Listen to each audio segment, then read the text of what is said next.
My wife invited her lover home, but it turned into a brutal confrontation. Reddit cheating stories. I never thought I'd be the kind of man to tell a story like this.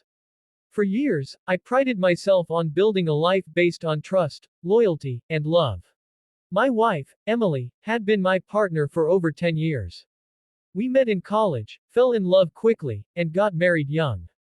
We built our first home together, shared countless late-night talks, and dreamed of raising a family someday. To anyone looking from the outside, we were the picture of a strong couple.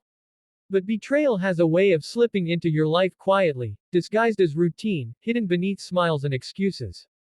And when I found out the truth, that Emily had invited another man into our home, it nearly broke me. But instead of letting it destroy me, it turned into the most brutal confrontation of my life. It started with subtle changes. Emily worked later than usual. She spent more time glued to her phone, smiling at texts she never shared with me.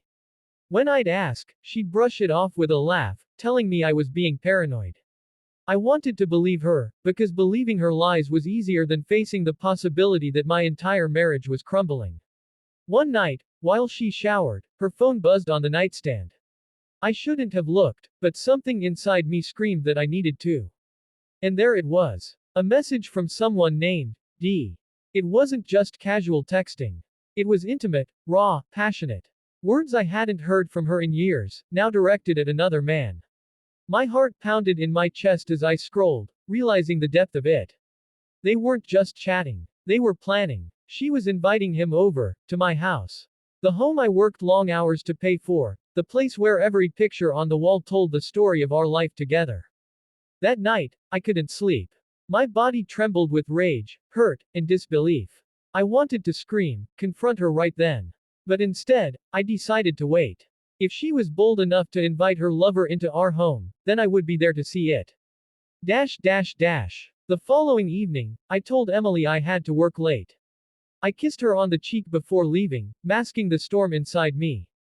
But instead of heading to work, I drove around the block, parked down the street, and waited.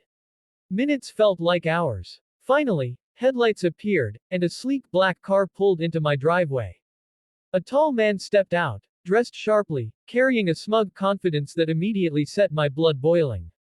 He rang the bell, and my wife, answered with a smile that used to belong to me.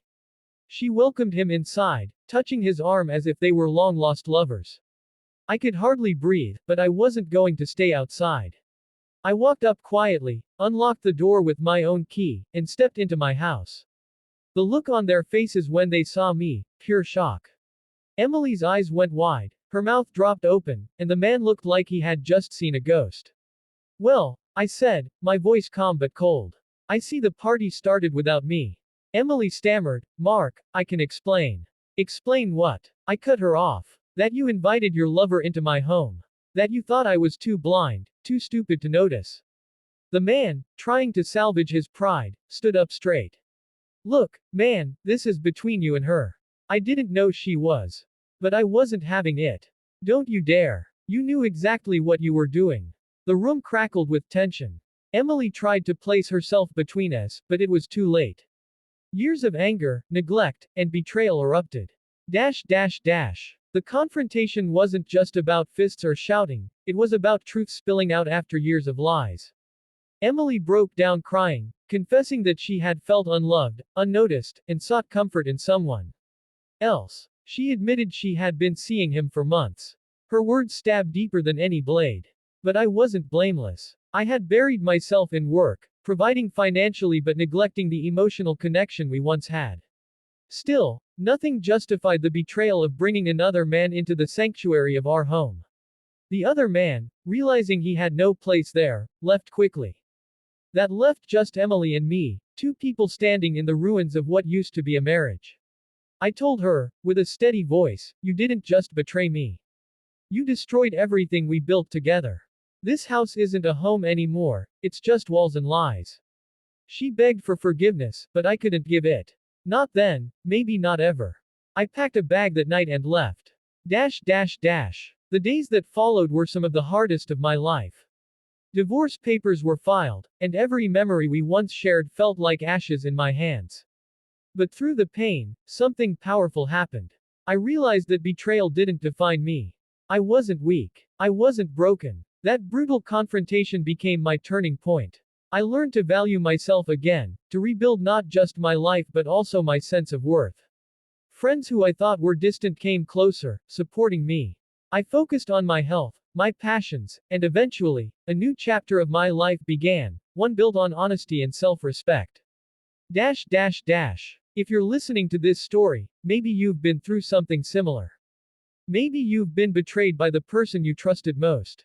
Let me tell you this. Betrayal can break you, or it can rebuild you. My wife invited her lover into our home, thinking it would be a secret she could keep. But instead, it turned into a confrontation that forced me to see the truth, and in the end, it set me free.